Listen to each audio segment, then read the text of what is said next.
o indivíduo está invadindo o público, falta civilidade. Os ambientes de trabalho que tinham uma sacralidade, né, de você, com licença, bom dia para todo mundo, tinha... Não, hoje banalizou, hoje ficou uma coisa profana, se profanou tudo. Então, você perdeu a qualidade humana da vida. Esse jeitinho brasileiro, essa negociação, isso é um dado muito positivo. É uma barreira de entrada, Leda, contra fundamentalismos. Você acha que algum ayatolá conseguiria colocar véu na Marquês do Sapucaí? Nós, brasileiros, nos comparamos com Estados Unidos, com França, com Inglaterra. A gente se compara só com essa gente. A gente chama na diplomacia isso de circuito Elizabeth Arden. Né? Você falar para alguém ir para a Colômbia, ninguém quer ir. Para o Equador, fala, pelo amor de Deus. Mas para Paris você tem uma fila. Né? O maior desejo do mundo é ter um passaporte brasileiro. Porque é o seguinte, é o passaporte mais neutro que tem. É a maior delícia você ser brasileiro.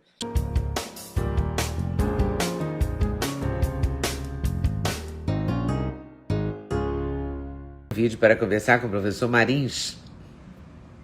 Professor Marins, grande palestrante, uma pessoa muito atenta à realidade brasileira, à vida brasileira, às coisas do Brasil. Mas é claro que eu quero conversar com ele sobre as coisas do Brasil, né? Desse Brasil brasileiro. Professor Marins, boa noite. Que prazer. Que prazer, o prazer é meu, minha filha. Prazer é meu, imagina. Muito feliz que tenha aceito o meu convite. Sei que você... Posso chamar de você? Claro, minha. Oba. Claro. Mas claro, o maior prazer. Muito obrigada. Tenho acompanhado o seu perfil no Instagram. Você toda manhã você faz uma live, uma live. 11h30. 11h30 da manhã. E eu vi que você fala muito das relações, da civilidade, da maneira de se comportar, que é uma coisa que está me chamando muita atenção nesse momento, porque as pessoas estão muito grosseiras, né, umas com as outras. Não é essa cultura do cancelamento. Eu queria ouvir a sua opinião sobre essas coisas, sobre essa... Porque há 20 ou 30 anos atrás, a gente convivia com pessoas que votavam em candidatos diferentes, que gostavam de ideologias diferentes, sem necessariamente atacá-las ou romper com elas, né? Exatamente. Hoje não, hoje é pecado mortal, né? Então, o que falta é civilidade, né? Você sabe, Leda, que a gente trabalha com uma coisa interessante, que é a invasão do público no privado. Deixa eu explicar o que é isso, né? E tem a invasão do privado no público. O que está acontecendo? A falta de civilidade. A gente está muito preocupado com essa coisa de sorrir, você está sendo filmado, quer dizer, a sua vida privada sendo invadida. Agora estão pensando no contrário. É você invadindo, né, a sua vida privada e invadindo o público. Então, para você ter uma ideia, a falta de civilidade está uma coisa horrorosa. Eu vou no supermercado, Leda, com tornozeleira, porque o que as pessoas enfiam de carrinho no seu calcanhar é brincadeira. Eu estava na fila, a mulher enfiou uma vez o calcanhar. Eu falei, minha senhora, passe na frente. Ela falou, o senhor está nervoso. Eu falei, não, a senhora vai me aleijar. Ela falou, não vi o senhor. Eu falei, claro, a senhora está no quintal da casa da senhora. Não tem mais ambiente. Então, eu vou numa empresa, eu abro a gaveta sua e pego a sua caneta, você fala assim, mas essa caneta é minha. Eu falo, não, mas eu estou precisando. A gaveta lá é uma gaveta de talheres da casa dele. O indivíduo está invadindo o público, falta civilidade. Não pra você ter uma ideia, eu fui numa copa de empresa e vi uma menina bonita tomando café, deixando o copinho em cima da pia. Eu falei, filha, você não vai jogar o café a xicrinha lá no lugar certo? Ela falou, nem em casa eu jogo. Eu falei, mas na sua casa você pode atirar na tua mãe, aqui não é a sua casa. Não é verdade? Quer dizer, de repente, você está no supermercado olhando assim a prateleira, alguém para na sua frente. Você fala, dá licença, ele fala, estou olhando. Sabe, a pessoa está na casa dela. Eu estou dando aula, Leda, o aluno levanta. Eu digo assim, querido, onde é que você vai? Ele falou, estou com fome. Eu falei, mas sabe o que é? Aqui não é a sua casa que você está assistindo televisão, você vai, abre a geladeira e come. Aqui você tem o professor, você tem colega, mas estou com fome. Eu falei, eu tinha que ter comido antes. Não, mas estou com fome. Quer dizer, é a casa dele, entendeu? Quer dizer, então essa coisa horrível de você não ter mais civilidade. E quer que eu diga uma coisa? Quando você ainda chama a atenção de uma pessoa, ele fala assim, nem meu pai fala assim comigo, né? Eu digo, eu não sou seu pai, eu sou seu chefe, querido, eu não sou seu pai. Então, é tudo essa mistura faz com que é o seguinte, se você não pensar igual a mim, eu tenho que excluir você. Porque ou todo mundo. Então, está todo mundo na sala da casa dele, invadindo ambientes públicos. É uma falta de civilidade brutal, de polidez, né? De cortesia. Polidez. Polidez, não tem mais polidez. Falar com licença, por favor, obrigado, desculpe, caiu de moda. Agradecer caiu de moda, sai daí. Entendeu? Eu fico impressionado. Precisa ver os ambientes de trabalho, Leda, você não acredita. Outro dia eu vou contar até uma coisa horrível. Eu fui numa empresa daquelas grandes que tem todo mundo junto, e de repente as pessoas estavam ali comigo e falaram assim, eu falei, o que aconteceu? Não, não é nada, professor. Eu falei, mas o que aconteceu? Eles falaram, é que fulana foi no banheiro. Eu falei, o que tem? Depois que ela vai, ninguém mais pode ir. Eu falei, como que ninguém mais pode ir? O senhor não acredita o que essa pessoa é capaz de fazer num banheiro. Eu falei, mas gente, ninguém fala nada para ela? Não, é o jeito dela e ninguém pode falar nada. Quer dizer, não sabe usar um banheiro. Não sabe usar um banheiro, Leda do céu, onde é que nós viemos parar? Não é? Meu Deus. Então, tá assim, Outro dia, no restaurante, eu pedi para mudar de mesa, porque o casal na minha frente parecia sei lá, unos comendo, sei lá, alguns bárbaros, porque aquilo vazava pela boca, e eles com a boca cheia tomavam aquele vinho que ficava encebado o copo. Eu falei, meu senhor, eu podia mudar de mesa? Ele falou, por quê? Eu falei, o ar-condicionado está muito forte. Eu não ia dizer o que era, mas, sabe, aquilo faz mal para você. As pessoas perderam e não tem mais quem ensine isso, Leda. A família não ensina mais, a escola piorou, não ensina. Então, as pessoas têm que ter... Para você ter uma ideia, nós damos curso de boas maneiras na Universidade do Cavalo a pedido dos alunos que trabalham com cavalo. Sabe por quê? Porque eles terminam o curso de gestão e equinocultura e vão ser contratados para aras, para cuidar de aras. E, geralmente, os donos dos aras convidam a eles para jantar, para almoçar. Eles falam, não, eu não vou porque não sabe comer. Não sabe comer. Você acredita uma coisa dessa? Que tristeza. Chegamos aí, minha filha, chegamos aí. Não é? E você, nesses cursos nas empresas, você fala dessas coisas? A gente Porque fala antigamente etiqueta era considerada uma coisa fútil, né? Mas etiqueta, na verdade, são pequenas éticas, né? Isso que é verdade, né? Leda, existe um custo, e um custo muito elevado e mensurável, da falta de civilidade no ambiente de trabalho. Porque a produtividade cai. As pessoas não têm prazer em ir ao trabalho, em acordar e ir ao trabalho. A qualidade cai, tudo cai. Quer dizer, essa coisa de você dessacralizar. Porque na antropologia, sabe que eu sou antropólogo, né? Na antropologia, o que é sagrado? Sagrado é uma coisa que tem uma proibição intrínseca nela. Então, você vai falar da minha mãe, eu digo, eu não falo da minha mãe, hein? Minha mãe não fala da minha mãe. Se você falar da minha mãe, eu vou no seu pescoço. Quer dizer, minha mãe é sagrada. Né? É uma coisa que tem uma proibição. A cadeira não, a cadeira é profana. Você pode fazer o que você quiser com a cadeira. Agora, nós dessacralizamos tudo. Então, os ambientes de trabalho que tinham uma sacralidade, né, de você, com licença, bom dia para todo mundo, tinha... Não, hoje banalizou, hoje ficou uma coisa profana, se profanou tudo. Então, você perdeu a qualidade humana da vida. Então, você desacralizou a comida, a bebida, você desacralizou os momentos, os ritos de passagem da vida, você desacralizou tudo.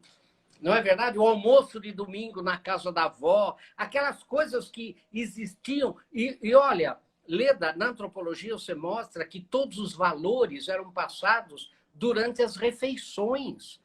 Hoje, a geração micro-ondas acabou com as refeições, então não passa mais valores. Você se lembra, seus pais, os meus pais, eu tenho 72 anos, hein, Leda?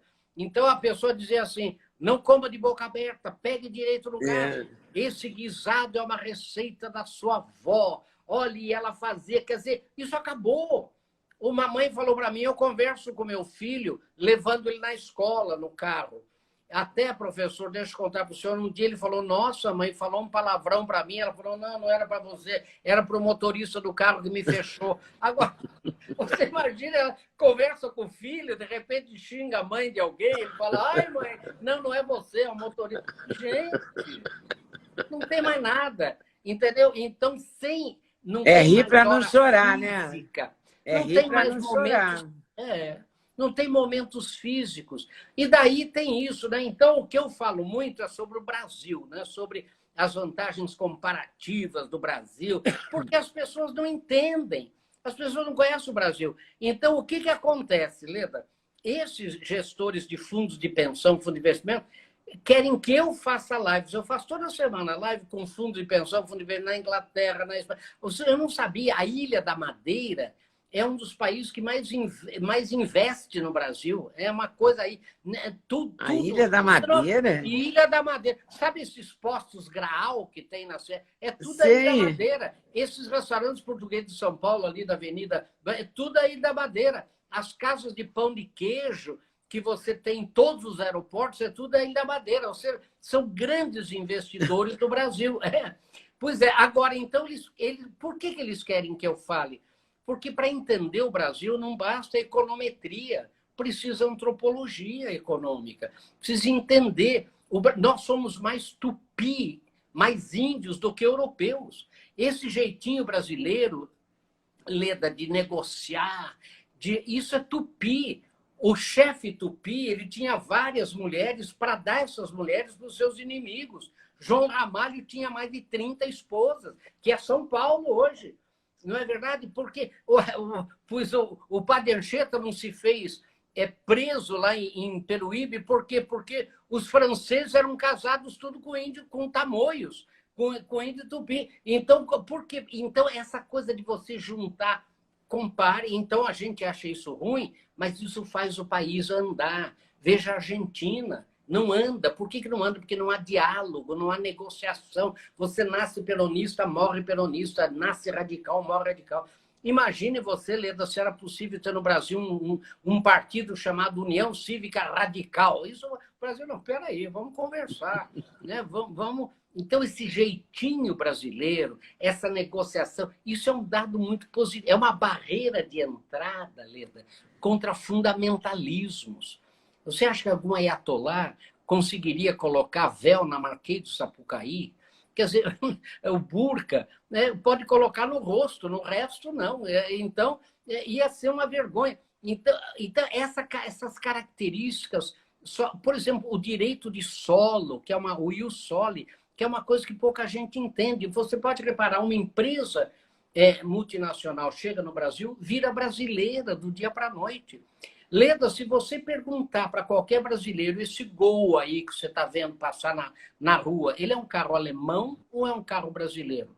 Todo mundo vai falar, brasileiro, Gol, fabricado só no Brasil. E aquele Toyota Corolla, ele é brasileiro ou ele é um carro japonês? Falo, não, um carro brasileiro, fabricado em Indaiatuba.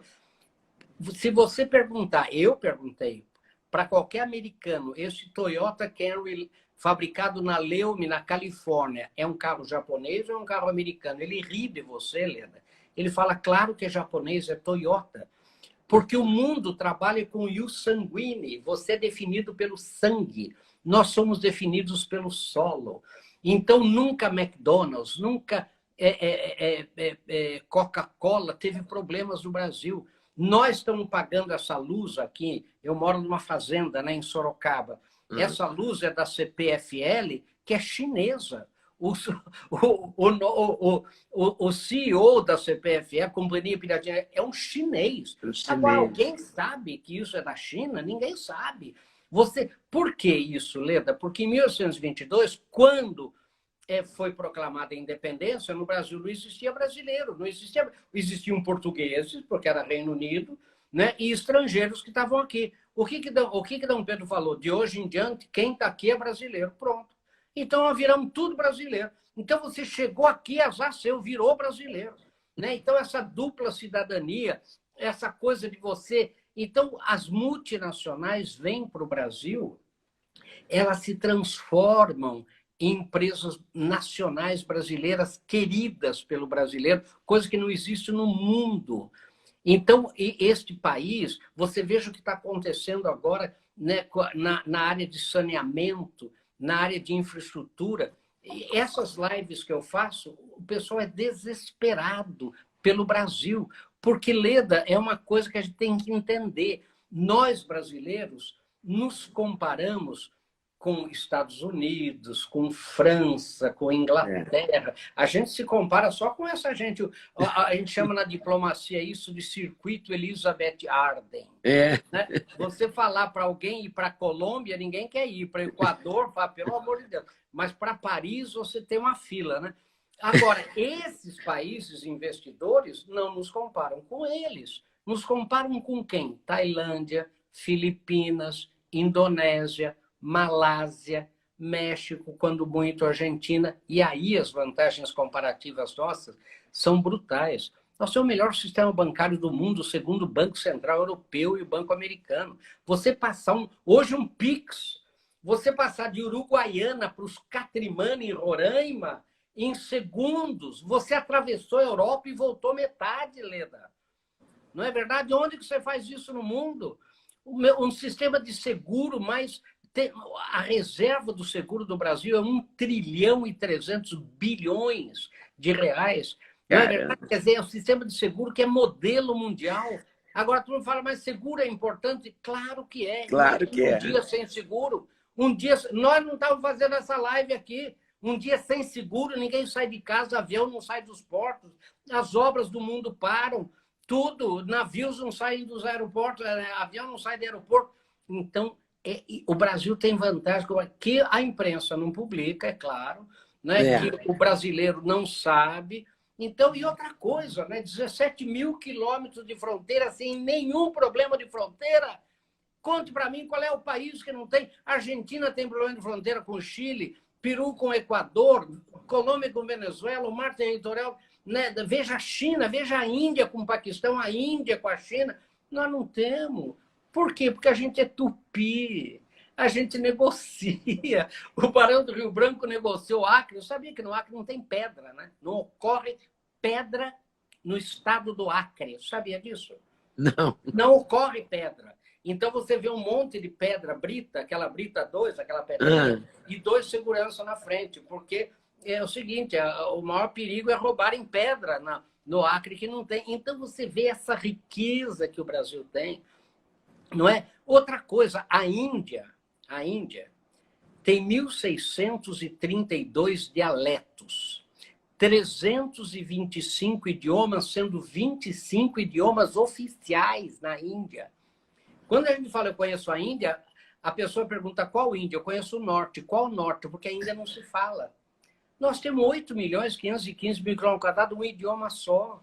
A diferença é bergamota e mexerica. Mandioca e aipim.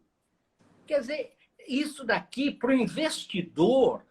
Você sabia que o passaporte mais roubado do mundo é o brasileiro? Não tinha ideia. O maior desejo de todo mundo é ter um passaporte. Todo mundo fala, professor, por que o senhor não tem passaporte estrangeiro? Porque eu falei, porque eu não sou louco. Sabe por quê, Leda? Quando há um sequestro, a primeira coisa que o sequestrador faz é querer saber a nacionalidade de quem está ali. Se eu pego o seu passaporte alemão, tem algum problema com a França, tem algum problema com Israel. Se você pega de Israel, ainda tem mais problema. Eu pego da França, tem problema com a Grã-Bretanha. Agora, se pega o passaporte brasileiro, o sequestrador olha para você e fala, eu não sei quem é pior, se é você ou eu. Então, dependendo da idade, ele pergunta do Pelé, ele pergunta do Ronaldo, do Ronaldo Fenômeno, do Ronaldinho Gaúcho, né? Agora, então, eu morei nos Estados Unidos, trabalhava com o pessoal do sítio, o maior desejo do mundo é ter um passaporte brasileiro. Porque é o seguinte, é o passaporte mais neutro que tem. É a maior delícia você ser brasileiro. O homem da alfândega brinca com você, o homem da coisa brinca com você. Entendeu? Quer dizer, agora a gente não entende isso, a gente não entra na cabeça do brasileiro isso. E outra coisa, 8.500 quilômetros de praia, 43 portos. Gente, não tem... E olha, vou contar para você a maior. Posso falar, né? Você não quer... Pode, porque eu tô li no seu adorando. negócio lá, que é onde o entrevistado que fala. Né? Você É. Lá. Deixa eu falar uma Comigo é o coisa, entrevistado que fala, entender. pode ficar tranquilo. Ó, isso para você entender. A população mundial vai passar de 7 bilhões e 700 a 9 bilhões de pessoas nos próximos 40 anos.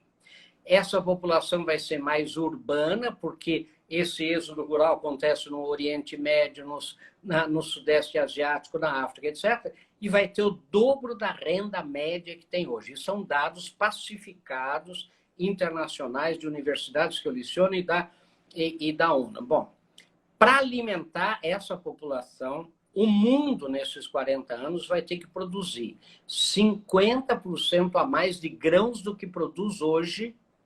Grão é milho, sorgo, trigo, soja, etc. Bom, e vai ter que dobrar a produção de carnes, porque é um dado empírico que pouca gente sabe, que populações urbanas consomem mais carnes que populações rurais. Então, vai ter que dobrar a população de carne. E isso, o que a FAO diz? Que a Organização das Nações Unidas para a Alimentação e Agricultura, que é muito difícil de acontecer, porque a produtividade por hectare está chegando no seu limite. Soja, a gente plantava soja, 35 sacos por hectare, foi para 64. A campeã brasileira foi 145, né? Há 2 anos atrás foi Ponta Grossa. Ou seja, tem um limite, não é verdade? A média de produção de soja no Brasil é 63 sacas por hectare. Então, para produzir o que o mundo precisa, vai ter que ter mais terra. E no mundo, Leda, onde tem terra não tem água. Daí vem o Brasil. O Brasil tem 400 milhões de hectares de terras agriculturáveis. Em inglês, eles chamam de arable land, terras aráveis. De acordo com a legislação brasileira, que é a mais restritiva do mundo. Se você compra uma terra na região da Amazônia Legal, que representa 62% do território brasileiro com 12% da população, você compra 100 hectares e só pode usar 20. 80% da reserva legal. Aqui na nossa região, aqui na Mata Atlântica, você compra 100 hectares, pode usar 80. 20 é reserva legal. E no Centro-Oeste é 35%, 30 a 35% de reserva legal. Ora, então a legislação, nenhum lugar do mundo tem isso, Leda. Nós tivemos um pedacinho de terra nos Estados Unidos, para você ter uma ideia, recomenda-se 5%, né, de preservação. A Europa não tem recomendação, o único país é o Brasil. Muito bem. Tem 400 milhões de hectares de terra e não tem nada de invadir nem a Amazônia, nem a APA, nem a APP, nada. E dos 400 milhões só utiliza, foi o que usou na última safra, 64. 64 dos 400. O Brasil tem mais terra agriculturável que os Estados Unidos e a Rússia juntos. Então, o que o mundo fala? Terra o Brasil tem. Ficou faltando água, não ficou? O Brasil tem 8 trilhões de quilômetros cúbicos de água renovável a cada ano. O Brasil tem os 2 maiores aquíferos do mundo. O maior aquífero do mundo é o Alter do Chão, ou aquífero da Amazônia. Alter do Chão no Pará. Então, Pará, um pedacinho do Amapá, um pedaço do Amazonas, que tem água subterrânea, segundo a ONU, para alimentar o planeta sozinho durante 250 anos. É lindo tudo isso, mas por que a gente ainda tem fome no Brasil, então? E o segundo maior, deixa eu só para não ficar aqui parado, Tá. O segundo maior é o Guarani, que passa aqui. Por que tem fome? Você quer que eu responda mesmo? Porque é o seguinte, porque, né, é muito mais vem a nós o vosso reino do que o reino para o povo. É por isso. Veja, não tinha seca no Nordeste, desgraçada, e agora não está começando a aparecer água, não sabe de onde. Pois é. Não é verdade? Quer dizer, É verdade. As estatais não davam um prejuízo milionário, agora estão... Minha Nossa, filha, o Correio hoje deu. Hoje aí, saiu o número dos Correios, 1.530 bilhões. O Papa acabou de dizer: muita cachaça e pouca reza. Não é? Agora, pensa um pouco. Então, essa coisa... Então, o Brasil está o Brasil, com 230 milhões de habitantes, tem mais água renovável a cada ano que a Ásia inteira, com 4 bilhões de pessoas. E não tem nada a ver com os rios da Amazônia. O Piauí, uma das regiões mais secas do Brasil, tem 35% mais água que o Corn Belt americano, o cinturão do milho dos Estados Unidos, que é o maior produtor, o maior exportador de milho do mundo. Então, agora você vai entender, você lembra, o Congresso Mundial da Água não foi feito em Brasília? Que é um dos lugares mais secos do mundo? Por que será? Estão gostando de ver o que é a Catedral de Brasília? Não. O maior problema do mundo é a água. E o Brasil tem os dois maiores, as duas maiores. Então, quando eu falo lá no negócio, né, para esse pessoal do governo, dizendo não tem nada com nióbio, gente, na Amazônia. Só a jazida do nióbio de Araxá, da família Moreira Salles lá, tem nióbio para mais de 300 anos. Né? Então, e 95% do nióbio do mundo está no Brasil e não precisa achar mais nada, que só Araxá já tem por 300 anos. Agora, mas Araxá é deles, né? É dos Moreira Salles. Então, aí é que tá, mas não tem... Então, não precisa achar... Não é por causa da Amazônia, né? Não é por causa do nióbio, é por causa de água. China não tem água. A Índia... Leda, você não vai acreditar, eu como antropólogo, acredite em mim. Populações indianas colocam as mães cobertor de flanela no sereno para juntar água para suas crianças no dia seguinte. A maior seca do mundo é a Índia, 1 bilhão e 400 milhões de habitantes. Depois vem a China, 1 bilhão e 400. Então, você imagine, e o Brasil é essa loucura. Então, acontece que é isso. Então, se o Brasil for para os brasileiros, aí não tem problema nenhum. Né? O problema não é não ter terremoto, não ter vulcão, como a gente aprendia na escola. Né? É que são muitas as riquezas. Então, você imagine, por exemplo, só da aquicultura, né? Que é a produção de alimentos a partir da água, você imagine a riqueza do Brasil. Né? Então, são vantagens comparativas tão grandes que o mundo está desesperado para investir no Brasil, o mundo inteiro. Só que esse é o desespero de quem não gosta da situação atual, porque está vendo que... Eu vou dizer olha, escreva o que eu estou falando. A partir do final deste ano e ano que vem, o que nós vamos receber de investimento vai ser uma coisa brutal. E eles sabem disso. Então, aí é que nós estamos. Então, as vantagens comparativas são muito grandes. Agora, tem dinheiro no mundo? Olha, vou só contar, deixa eu contar essa história para você. Veja a crise da Grécia. Você, como jornalista, conhece muito bem. A Grécia quebrou em 2012 e a Troika, o Banco Central Europeu, né, o FMI, o Banco Mundial, deram em 2012 e 2015, já convertidos, preste bem atenção, para a Grécia, 5 trilhões de reais, já convertidos. 815 bilhões de euros. Se você converter, vai dar mais ou menos 5 trilhões de reais. O que a Grécia tem, Leda? Pedra, história e azeite. Só que 40% do azeite grego é espanhol envasado na Grécia, ou seja, nem azeite eles têm direito. Quer dizer, tanto é que não resolveu o problema com 5 trilhões. Agora, guarde esse número, 5 trilhões, para resolver todos os problemas das estradas brasileiras, da malha, porque a gente é campeão da porteira para dentro, mas tem problema de logística, não sei o quê. Bom, sabe quanto que precisa? 190 bilhões de reais. Ora, se o mundo deu 5 trilhões para salvar a Grécia e não salvou, 190 bilhões para o Brasil é dinheiro de pinga. E outra coisa, o investidor ele vai ter pedágios, áreas lindeiras, ou seja, ele vai... Veja portos. Mas o ministro Tarcísio fala isso, que o investidor vai investir no Brasil e que a gente vai bombar. Olha, portos, para você ter uma ideia, para resolver todos os problemas dos portos, precisa de 43 bilhões. Gente, foi dado 5 trilhões para a Grécia.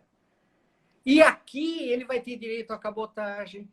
Então é o seguinte, agora o mundo sabe disso, essa oposição brasileira sabe disso, e esse é o desespero. Esse é o desespero. Por quê? Porque as vantagens... Veja, sistema bancário, sistema de saúde, uma língua única, ou seja... Não tem, e tem umas loucuras que só o Brasil tem, né? Sistema de consórcio de carro, por exemplo, essas loucuras, né? Que são 27 bilhões de reais só, que não entra no sistema bancário. Leda, deixa eu explicar uma coisa para você. Você entra num consórcio de carro, você compra 20 cotas de caminhão. E você já recebeu os 20 caminhões. Então, você está devendo os caminhões. Você entra no sistema do Banco Central, você não tem dívida nenhuma. Fala, mas como que eu não tenho dívida nenhuma? Assim? Sabe por quê? Porque você não deve para o sistema financeiro, você deve para o seu grupo. Então, é fora do sistema financeiro. Você está livre para fazer empréstimos, para fazer... Você não tem dívida. A sua dívida é com um grupo que é administrado por um administrador de consórcio. Isso é de uma genialidade que só tem aqui. Mas isso vai dar certo? Ué, mas não deu? Quantos anos tem o consórcio no Brasil? Até eu já tive consórcio. Eu também. Ué, minha filha, o tempo eu nunca tinha pensado nisso. O consórcio é regulamentado pelo Banco Central. Então, o tempo lembra do Almeida Prado, dos Garavello, aí isso já acabou, né? Isso não tem mais. Então, e por que, que a gente está sempre, nessa pindaíba, nessa agonia? Olha, a agonia brasileira, eu vou explicar para você de maneira bem fácil. Quando o Brasil é descoberto, a partir de 1500, 1532, quando chega Martim Afonso e começa a colonização brasileira, de repente Portugal vê, porque Portugal não tinha população. Eu morei na Austrália, para você ter uma ideia, tem lá marcos portugueses de 1680. Portugal não tinha nem população, nem dinheiro para colonizar as terras que eles encontraram. Tanto é que, se for ver a história da Austrália, foi descoberto pelo Capitão Cook em 1788. Bom, mas enfim, eles não tinham nem dinheiro nem população. E começaram a descobrir que o interior do Brasil era muito rico, principalmente em minérios. Daí, o que eles decretam? A lei do segredo. O que é a lei do segredo? É proibido máquina de imprimir no Brasil, é proibido escola no Brasil, e toda a história do Brasil era escrita no Reino, lá em Portugal. Tanto é que o pai da história do Brasil, Francisco Adolfo de Vargas, o Visconde de Porto Seguro, que foi o primeiro a escrever a história do Brasil no documento, onde que ele achou os documentos? Torre do Tombo, na Alemanha, porque no Brasil não tem documento. Não tem documento nenhum. Não é? A primeira máquina de imprimir veio com a família real em 1808, Leda. Não tinha, era proibido. Olha aqui, 1800.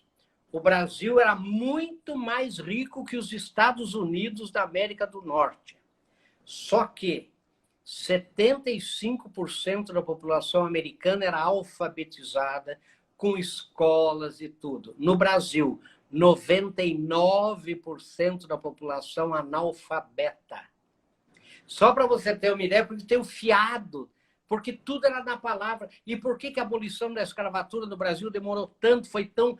Porque não tinha nada escrito, Leda, não tinha nada escrito. Então, se você me emprestasse um dinheiro, a garantia era o meu escravo para você. E ele falava, eu sou garantia da dona Leda Nagli. Então, quando aboliu a escravatura, todas as garantias dos empréstimos do Brasil sumiram. Entenderam? Então, o que aconteceu? Então, o Brasil é um milagre de 1808 a 1880, 1900, o país que mais cresceu economicamente no mundo. Por isso que hoje se fala em voltar a crescer, como a China fala, voltar a dominar o mundo que já dominou. E quer que eu diga uma outra coisa que é uma curiosidade monstra? Eu, na Inglaterra, fazendo uma palestra lá, falei, gente, a democracia brasileira é uma das mais longevas do mundo. Daí eles falaram, professor, aí o senhor chutou o pau da barraca em inglês, né? Aí você, né, chutou o nosso traseiro. Eu falei, mas explique isso. Eu falei, gente, desde 1532 ou 34, há uma dúvida, foi feita a primeira eleição em São Vicente, eleição local. De 1534 até hoje, as eleições locais, municipais, são realizadas ininterruptamente, sem nenhum golpe, e os eleitos empossados, de acordo com a legislação da época. Eram os homens bons, depois não podia mulher. Mas, veja um pouco, nós votamos desde 1534. Ou seja, a não ser num período muito pequeno do Estado Novo do Getúlio, até hoje não teve nenhum golpe, nós votamos os eleitos impostos. Agora, um país do tamanho do Brasil, Leda, o que é que vale? O governo central ou o governo local? Quer dizer, imagine, não tinha internet. Imagine que não tínhamos Instagram, não tinha nada. Quer dizer, o alcaide, o prefeito, com a Câmara de Vereadores, a Casa de Câmara, era autoridade. Era autoridade. Não é verdade? E aí, o que não era a autoridade do Império era terceirizado, como os tropeiros de Sorocaba, né? O pai do brigadeiro Tobias era contratado do governo para coletar os impostos dos tropeiros e ficava com a comissão. Ou seja, era concessão, porque você acha como que do Rio de Janeiro, né, o império ia controlar o caminho das tropas do Brasil? Você tinha que terceirizar, você tinha que privatizar, você tinha que fazer concessões. E ainda esse sangue tupi nosso de negociação fez com que o Brasil crescesse. Daí o que acontece? Se descobre um Brasil... Olha, veja com o Tratado de Tordesilhas. O Brasil vai indo para o interior, vai indo, e pelo Tratado de Madrid, né, que foi uma genialidade dos portugueses, olha, vale o território que já está ocupado. Por isso que o Brasil ficou desse tamanho, porque o Tratado de Tordesilhas pegava só um pedacinho do Brasil, o resto era tudo Espanha. Então, veja que isto daqui é uma história de milagres. Não é verdade? E agora, pensa só uma coisa, Leda. Se a América Espanhola, se a Espanha tivesse sido, graças à lei do segredo. Então, esse analfabetismo brasileiro é que deu essa síndrome do cachorro magro que nós temos. Todo mundo que sabia ler, ou seja, todo estrangeiro, é melhor que nós. Imagine. Até hoje, Leda, vem um cara com sotaque, a gente deita no chão, convida para ir em casa tomar um café, porque o cara tem um sotaque. Você vai ver de onde o cara é. O cara é lá do interior da Bolívia. Agora, mas não importa, tem um sotaque, ele sabe ler, nós não sabíamos ler. Então, veja que loucura é tudo isso para o Brasil. Quer dizer, meu pai... Olha, sabe de que ano é a USP? A primeira universidade... Olha, presta atenção. A primeira universidade da América é a Universidade São Marcos do Peru, de Lima. 1551. Sabe qual é a primeira universidade mesmo brasileira? É a USP, 1934. Olha que... Caramba! Meu pai, Leda, é formado na primeira turma da USP. Primeira turma da USP, colega. Lembra daquela nadadora, Maria Lenk? Sim. Colega de classe do meu pai. A primeira turma, a turma de educação física, que era do Clube de Regatas Tietê, que juntou tudo aquilo. Então, minha filha... Caramba! Nós somos tudo analfabeto. E pelo visto vamos continuar, né? Porque Mas temos aula direito, até essa pandemia atrapalhou bastante o que estava indo, né? Mas precisa ver se é tão ruim a gente ser analfabeto. Porque o mundo está virando analfabeto, uma coisa que a gente já é há muitos anos. Não é? Pense um pouco. Vá na Itália, vá na Espanha, você vai ver a horda de analfabetos, porque analfabeto não é só o que sabe ler, né? Depende não, é analfabeto funcional, né? É mais grave até. É isso, Leda, eu sei que... Mas é isso. Como é que a gente vai sair dessa? Quer dizer, a gente vai sair com investimento, a gente faz o quê para se tornar mais civilizado? Eu acho que é um caminho, porque se você lembrar que o Brasil começa... Ou a gente vai investir para ser mais tupi? O que a gente está fazendo com a gente? Se você lembrar que o Brasil começa a ser colonizado, na verdade, em 1808, e não em 1500, portanto, o Brasil é mais novo que a Austrália, e que o Brasil tem essas vantagens louquíssimas, por exemplo, que é essa que eu falei, quer dizer, um idioma só, um país unido, um país organizado. Você veja a Bolsa de Valores nossa. O Brasil é organizado. Compare... São vários Brasis, né? Porque tem Brasis organizados, Bolsa de Valores, pessoas civilizadas e tal, e tem um Brasil... Mas esse Brasil... totalmente também, jogado aí nas ruas. Mas, agora, vá na Tailândia, vá nas Filipinas... Olha, Indonésia, minha querida, a Indonésia é formada por 17.600 ilhas. 500 ilhas em movimentos separatistas. Quer dizer, a maior desgraça do Brasil não chega perto da desgraça da Índia, que não tem água. Não chega perto da desgraça da Malásia. Então, agora, os nossos problemas eles são solúveis. São solúveis. Alguns problemas desses outros países, com os quais são realmente os nossos competidores, são insolúveis. Não é? Então, nós temos tudo para dar certo. Agora, se a gente conseguir, né, se unir, fazer um pacto ético, não roubar tanto, né, porque roubar sempre vai ter, não precisa roubar sempre tanto. Vai ter. Não, conte, né? Como é que vai fazer? Não é? Daí todo mundo fala, e esse congresso? Eu falo, não foi o Espírito Santo que pôs lá, fomos nós. Né? Fomos nós. É verdade. Então, agora, a gente não vai aprender a votar, não vai aprender a ver. E tem uma coisa, né, Leda? As Gramsci, né? Eu sou formado em História também, né?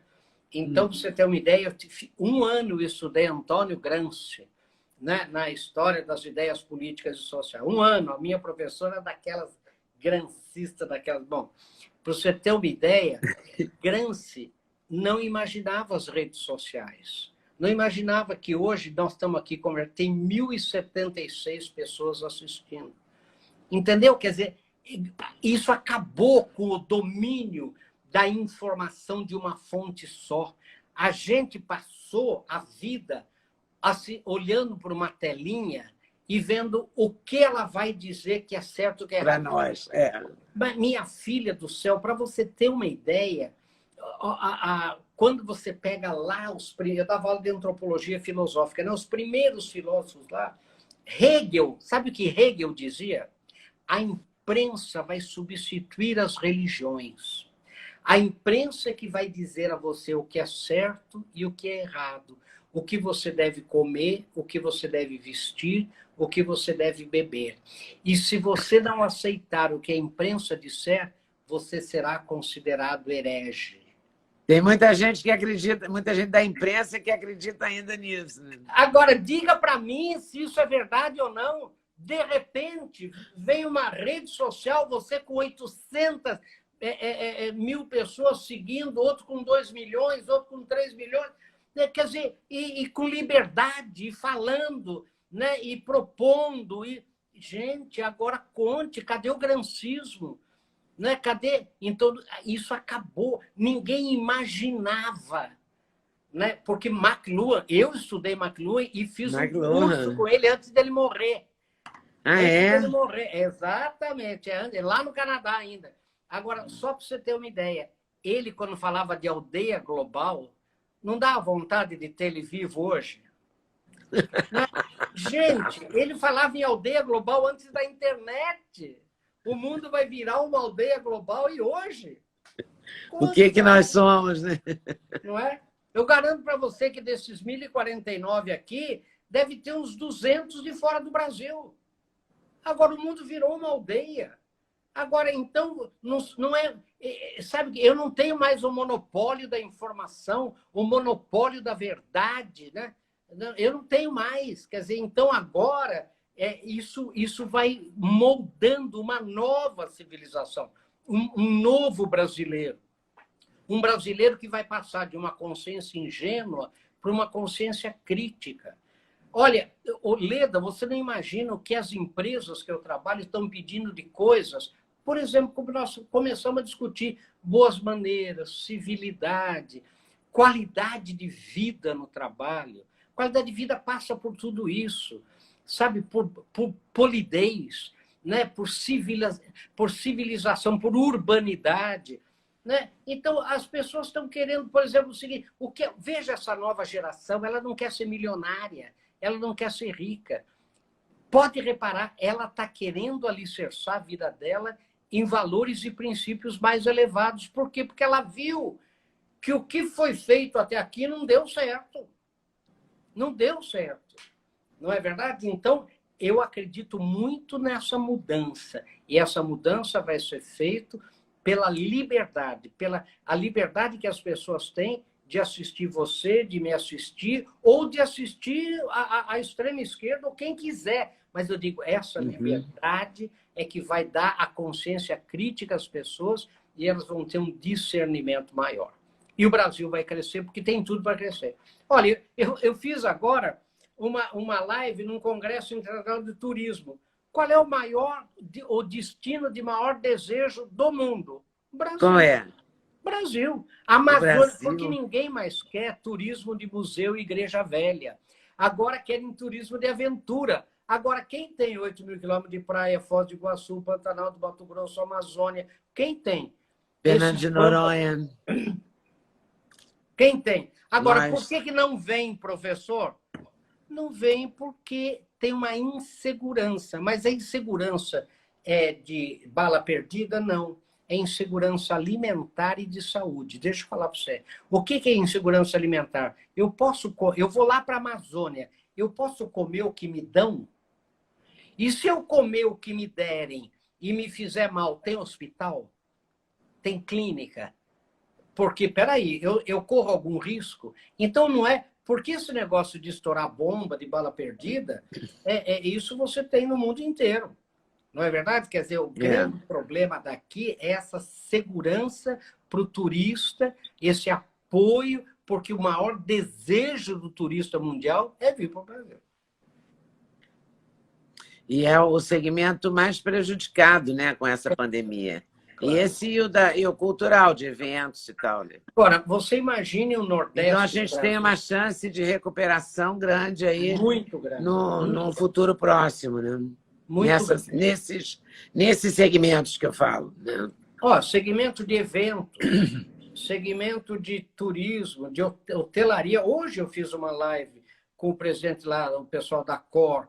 Quer dizer, para você ter uma ideia, nesse período entre a primeira onda, né, entre o fim e a primeira onda, não tinha hotel do Brasil. Foram todos ocupados. Né? Não tinha reserva, não tinha lugar nenhum. Quer dizer, daí veio a segunda onda, voltou de novo, teve que restringir de novo. Mas naquela primeira abertura que teve, bombou o turismo. E tem uma coisa, o brasileiro está começando a conhecer o seu próprio Brasil. País, coisa que nunca conheceu. O sonho do brasileiro, que era ir para Disney, mudou para ir para o Nordeste. Agora, e o Nordeste é o único lugar do mundo que nos BR-OBRO o agente de viagem pode devolver o dinheiro para você. Sabe o que é BR-OBRO? É que não chove em setembro, outubro, novembro e dezembro. Se chover, eu te dou dinheiro de volta, porque não chove no Ceará. Né? Então, nos BR-OBRO, né, que é setembro, novembro, né? O agente de viagem fala assim, eu pago, se chover, eu devolvo o dinheiro. Né? E aquelas praias maravilhosas. É lindo. É lindo. E as chapadas. Fora o agronegócio brasileiro, né, que nós já comentamos aqui. Aqui. Que aí sim está a grande vantagem comparativa do Brasil. Que bom ouvir você, porque é um banho de otimismo, né? Mas é da realidade. Mas é um otimismo com mais base do que pura e simplesmente uma alegria, né? Claro. Não a razão do entusiasmo da gente são as fontes, os dados concretos, reais, sabe? E é isso que dá desespero em todo mundo que vê, que não quer que o Brasil cresça, que não quer que a população cresça, que não quer que o mais pobre tenha acesso às riquezas do país. Isso dá desespero. Por quê? Porque a hora que tiver, eles serão libertos. E quando forem libertos, eu não posso mais controlá-los, não posso mais manipulá-los. E isso não interessa, você sabe disso melhor que eu. Eu fiquei animada. É isso, Leda. Fiquei mais animada com o Brasil e com o futuro. É isso porque mesmo. a gente passou esses últimos 15 meses só ouvindo notícia ruim, né? Só. E notícia para baixo, e né, crise. A gente tem um número de desempregados absurdo ainda, e né, forte, difícil de resolver, mas é possível resolver. Mas olha, Leda, eu por profissão... Se a gente tiver realmente esses investimentos, a gente consegue ter emprego. Consegue. Né? Olha, se você tiver os investimentos e não roubar e não deixar roubar... Gente, Leda, a ONU tem 193 países membros. O Brasil, com toda essa desgraça, é a 8ª maior economia do mundo. Dá para entender isso? Quer dizer, com toda essa roubalheira... Com toda a roubalheira. Então, onde se conclui que o Brasil é muito rico, fazendo, né? Uma live com o Barclays lá de Londres, eles falaram para mim, não, para nós o Brasil é a 5ª economia. Eu falei, não, querido, é a 8ª, segundo o Banco Mundial, o FMI, né? E até indo para a 9ª. Né? Eles falaram, não, é que a gente internamente considera a economia informal. E se a gente considerar a economia informal do Brasil, vai para 5º. Agora, o próprio Banco Mundial FMI diz que em 2040 nós vamos ser a 4ª. Em 2030, a China passa na frente dos Estados Unidos, que agora adiantou para 2025, vai ficar China, Estados Unidos, Índia e Brasil.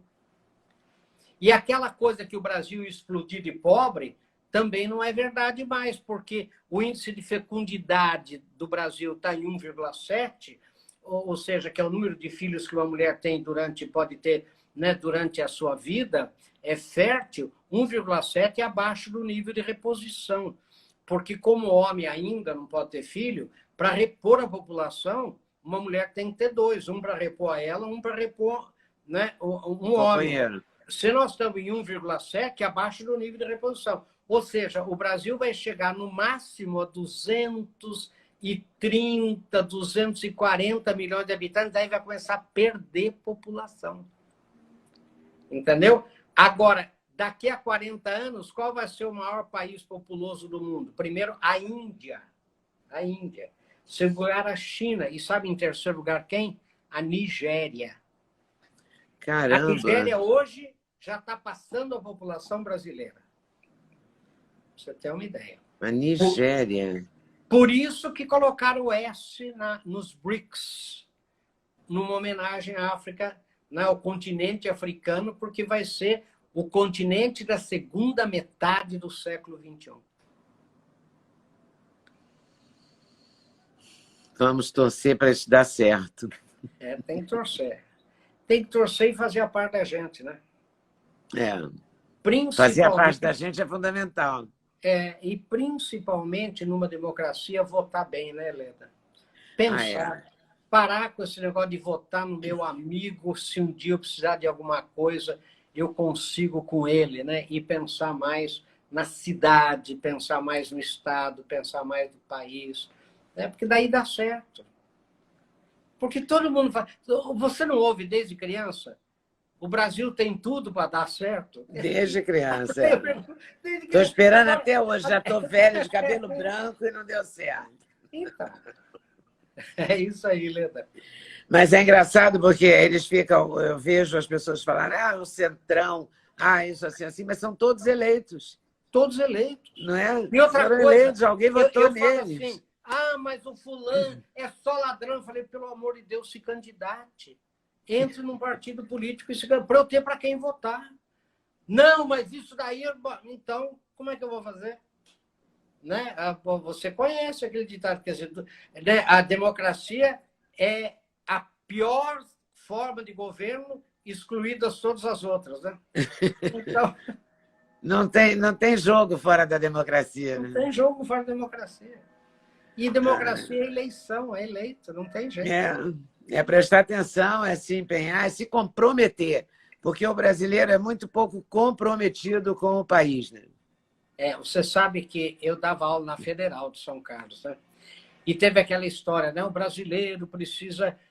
brasileiros, né? Vamos conquistar a Amazônia, vamos colonizar um pouco da Amazônia, porque senão os estrangeiros... Isso nos anos 70, hein? Nos anos 70.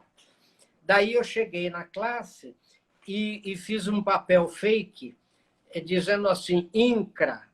Olha, gente, era para o último ano de universidade. Falei, gente, o INCRA mandou aqui esse papel, e todo mundo falando, é isso mesmo, a gente tem que ir para a Amazônia, o brasileiro tem que ir para esses lugares distantes, não pode ficar só. Eu falei, olha, o INCRA mandou aqui, vocês têm que preencher nome, endereço, quando é que vocês vão? Né? Quando é que vocês vão lá para esses lugares aí que agora o governo está pedindo para ir, né? Eles falaram assim, quem, eu? Eu falei, brasileiros, não é você? Falou, não, sabe o que é? É brasileiros, quer dizer, eu sou a rima de família. Daí todo mundo era rima de família. Brasileiros, a linha passa daqui para lá. Brasileiros eles, né? Esses brasileiros, né? É isso aí. É isso mesmo. Meu Deus. Professor Marins, olha, eu estou encantada. Muito obrigada. Obrigada pelo seu tempo, pela sua generosidade, pelo seu conhecimento. Você é uma princesa. Imagina. Meus amigos que disseram que você era genial estavam certíssimos. Muito obrigado. Muito obrigado. É bondade de todo mundo aí. Obrigado, Leda. Muito obrigada. Muito obrigada e até uma próxima, se Deus quiser. A hora que você quiser. Como dizia Mário de Andrade, eu sou seu cavalo, você monta e espora. Olha, meu Mário Deus. de Andrade falava isso. Olha só. É isso aí. Muito obrigada. Muito obrigada, professor. Obrigado, querida. Uma boa noite. Muito obrigado. Boa noite. Um abração. Obrigadão. Você também, outro. Obrigado. E parabéns pelo seu trabalho, que eu acompanho, olha, desde aquela bancada que você fazia na Cultura, era não? Na TV, era TV educativa e depois virou TV Brasil. Exatamente. É isso aí. Um abraço. Obrigado. Um beijão, tá? Tchau. Beijão. Tchau.